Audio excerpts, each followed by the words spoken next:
Hi viewers, എല്ലാവർക്കും നമസ്കാരം. Welcome back to channel. ഇന്നിവിടെ പരിചയപ്പെടുത്താൻ പോകുന്നത് ഒരു റെസിഡൻഷ്യൽ പ്രോപ്പർട്ടിയാണ്.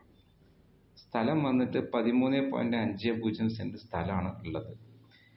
ഇത് പാലക്കാട് പൊന്നാനി സ്റ്റേറ്റ് ഹൈവേ നിന്ന് കല്ലേക്കാട് എന്ന് പറയുന്ന ഭാഗത്ത് നിന്ന് കിഴക്കഞ്ചേരിക്കാവ് സ്റ്റോപ്പിൽ നിന്ന് ഏകദേശം ഇടത് ഭാഗത്തോട്ട് MLA റോഡ് അല്ലെങ്കിൽ കാടൂർ എന്ന് പറയുന്ന ഭാഗത്ത് പൂടൂർ ഭാഗത്തേക്കൊക്കെ പോകുന്ന റോഡാണിത്. ആ റോഡിന് ഫേസ് ചെയ്തിട്ട് മെയിൻ റോഡിൽ നിന്ന് ഏകദേശം ഹൈവേന്ന് ഒരു 400 മീറ്റർ ഡിസ്റ്റൻസിൽ ആ റോഡിന് മുൻവശമായിട്ട് നിൽക്കുന്ന ഒരു പ്രോപ്പർട്ടിയാണത്. 13.50 സെന്റ് സ്ഥലം, ഏകദേശം 18 മീറ്ററോളം റോഡ് ഫ്രണ്ടേജ് വരുന്ന ഈ പ്രോപ്പർട്ടി വീട് വെക്കാൻ അനുയോജ്യമായ ഒരു പ്രോപ്പർട്ടിയാണത്. ആവശ്യക്കാർ വിളിക്കുക 9446 083335 9746 111 0002. Thank you.